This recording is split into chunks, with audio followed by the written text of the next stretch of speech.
All right, gentlemen, we have reached the point of the episode. Ooh. Dammit moments. I hope Christian prepared you. Mm-hmm. Okay. All right, who's going first? Oh, okay, fine. All right. All right, you're going first. Let's do go. it. Ah, damn it moments. So this is just like day-to-day life, or is this like with the last project I did, or However your dammit moment came to be, whichever you prefer, is the most embarrassing moment that you've had. oh gosh. Okay. Start out 2026 strong.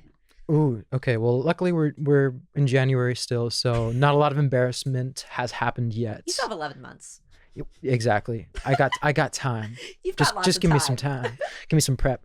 I'll say a filmmaker related damn it moment because, I think this will resonate with a lot of filmmakers. So when I was on Jackals, me and my DP would do a lot of location scouting. So we found this ranch, which is where we shot the film.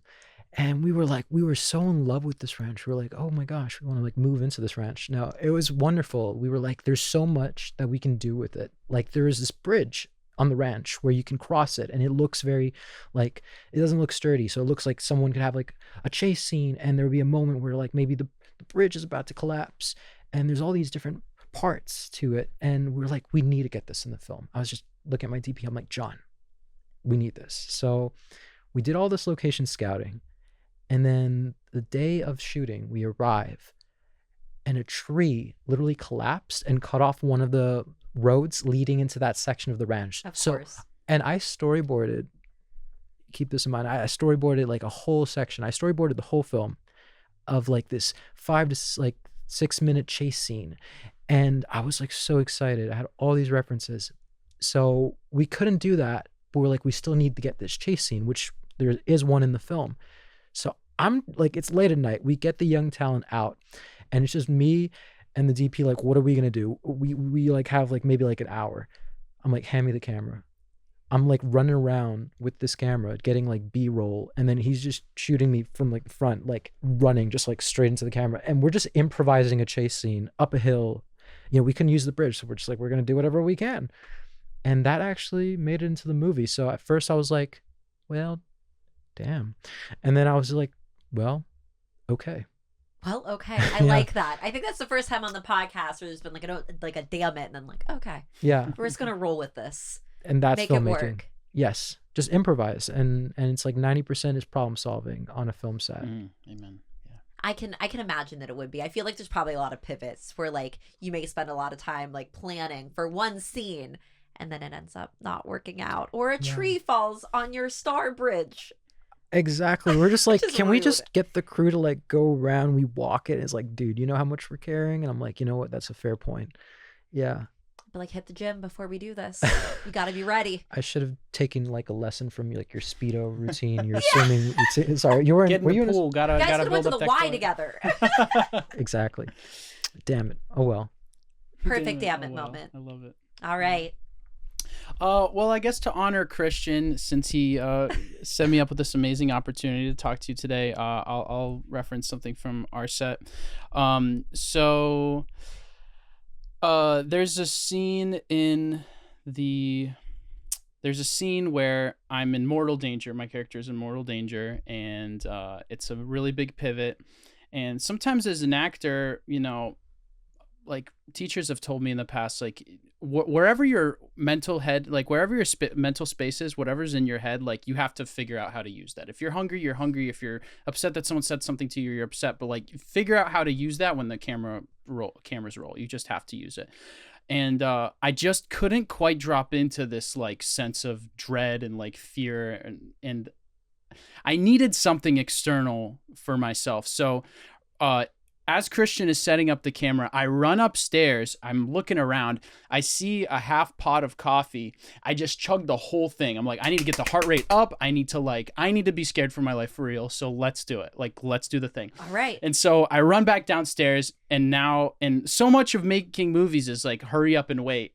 And so now they're still fidgeting with the lens, and my heart rate is through the roof, and I'm starting to sweat, and I'm like, maybe that was overkill. And so I kind of powered through the scene. I don't know if it was what they needed or not. It's what they got. Yeah, it's what they got. But I talked to Christian after, weeks later, whenever, about how the whole shoot was going, and I brought up this moment. He didn't know previously that I had done that, and he was like, "Yo, the person that let us use that house was wondering where that half pot of coffee went." And I told him, no, nobody on my set, nobody on my cast, my crew drank that coffee. I lied to his face because I didn't know. And you drank that coffee. And I was like, dude, it's right next to the crafty table. I thought this was fair game. But yeah, be careful about what you use to drop in, actors, okay? Just be a little mindful. Take that half second to be like, okay, like what is actually benefiting the overall project here. Just keep that in mind for yourself. So did you drink directly from the pot? I can't remember. Look, I can hit that gear if I need to, but I can't remember. Yeah. That was the mental image I got, which I think is the owner of the home. Right. I think I'd be most upset if you like put your lips on my coffee pot. No, we're The owner was like out. He came home. He was like, I just need a cup of coffee, and he sees it's all gone. He's just like, God.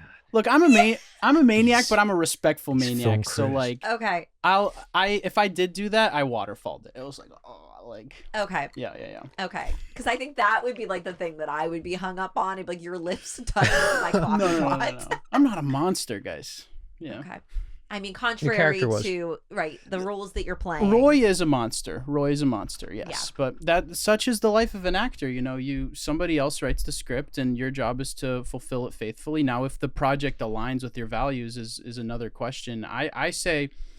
I'll just say, like, if you're an actor and there's a character that really doesn't embody your values and you're on the fence about whether it's even worth your time, look at the story and look at the messaging of the story. And it's like, how is this character a symbol of something? Are they a symptom of something? Do they represent something? And does that framing like align with your values? I think that's the best way to determine if something is actually worth your time. So I think if you play somebody that's really bad or indefensible, I don't think that that's a bad thing necessarily. We need actors to play bad characters. We need bad characters to make stories work sometimes.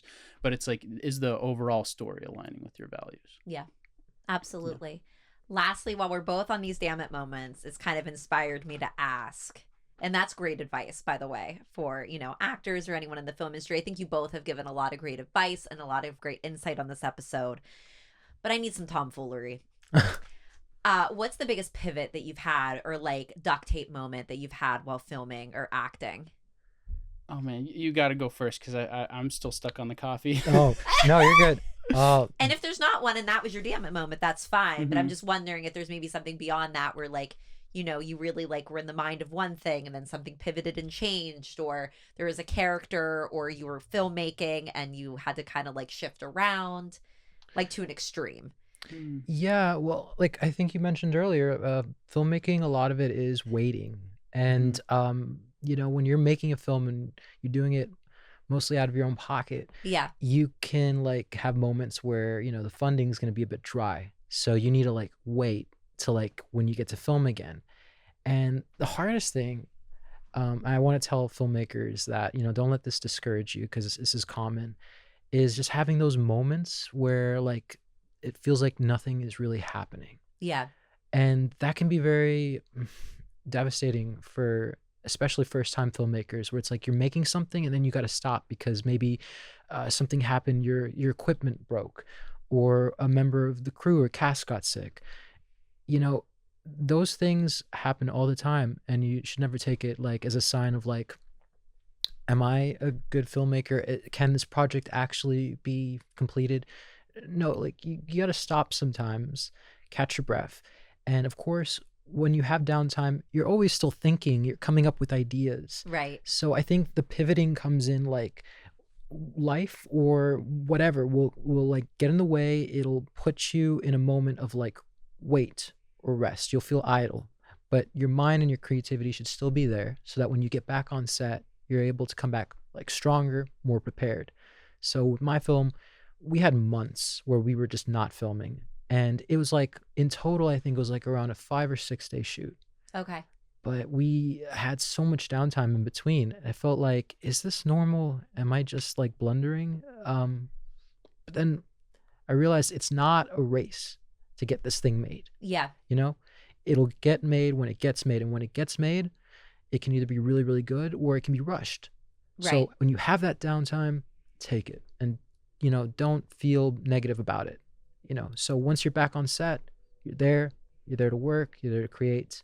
And I think the best pivoting comes when you're like, okay, I'm going to take this time and really just prepare and do better when the moment arises comes.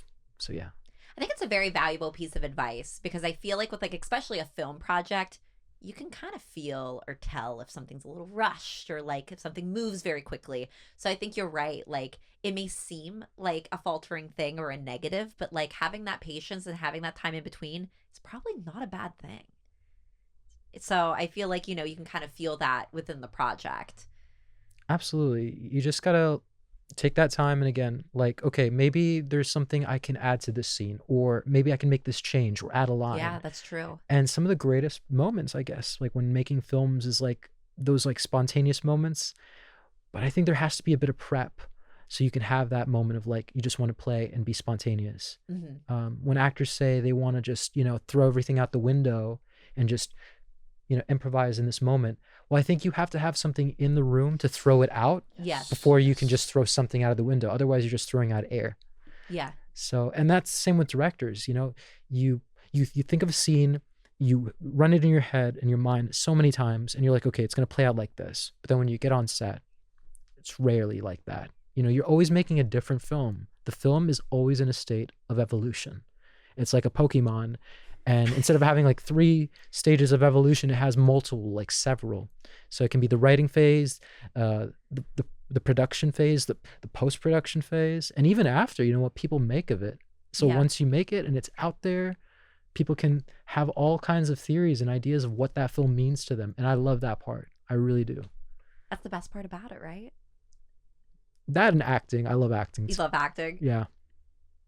All right. Coming back. That's bars. I mean, we should just call it right there. I'll just riding on the coattails. No, his great answer, which it was a hell of an answer. That was a phenomenal answer, and I'll just very slightly piggyback off of it because not much more needs to be said. But yeah, just to take it like from an acting lens, absolutely. When it comes to like actors having this impulse of throwing everything out the window, like yes, that's the next step from like being stiff and like in your body and like freaked out and just saying words instead of living through the character. But there is that middle ground. Like acting is 2 processes working in harmony, and it's meticulous preparation. Who is this person? What do they want? Why are they here? How do they think? Like really doing all of that research, going as deep as you possibly can, down to the beats, down to the moments, figuring every single aspect of that out, and then transitioning yourself into a state of freedom where you make that first part so familiar that even when you're like, okay, I'm just going to live in front of the camera now, you know how to live as that person. Right. You have to have that baseline. You have to have that groundedness so that it's not just you winging it. There's a big difference between an actor just winging it versus an actor who has become familiar with this person, right? Acting work is kind of like detective work in that phase where you study this person. You're like a private investigator for a fictional character, or maybe even a real person if it's a biopic, but you make that your understanding of that character as thorough as possible so that then you can have the freedom to just embody them. And I think that's just another side of everything you said so beautifully. Thanks. No, I agree. You know, it can be like detective work where you're just like, let me look at these clues and traits and like, what can this you person put a do? trench coat on as you're like doing it, just to kind of feel like you're in the PI moment. You have to. You get like a spider web diagram on the wall and you're just like just smoking a cigarette, trying to figure it out. Just very Charlie Day. Yes. Love It's Always Fun. Sunny. Yeah. Yeah. Yeah. It's like that. It's like, okay, wait a minute. But what about this piece right here? Like you always find the character in different moments. Like even when you're on set, you know, when someone says something and like you suddenly have a reaction to it that maybe you didn't think of, that is gold because you didn't plan it and it comes very natural and organically from another person. Cause like you never really act, I guess, by yourself. you do, but you don't. You know, you're with someone in a scene and your attention's on them, Yeah. what you want. You know, there's like a lot of technical stuff to acting, but I think what I really love the most is really the connection. Because when I'm working with people that are so passionate and they love this job, and it doesn't just have to be actors, you know, it could be cast. Well, sorry, I just said actors, crew, DPs, lighting, like people who do like grip. They all have something that's like, okay, I want to try this today. I'm very invested in this, and I love hearing about what people are invested in. Yeah.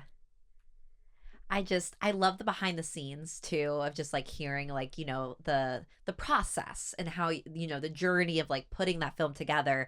And like I said, acting and filmmaking is just such like a new thing to me, and I love like diving in and like really learning about it. So next film either one of you work on, let's do some behind the scenes. I would absolutely love that. I think that'd be very cool to really like experience.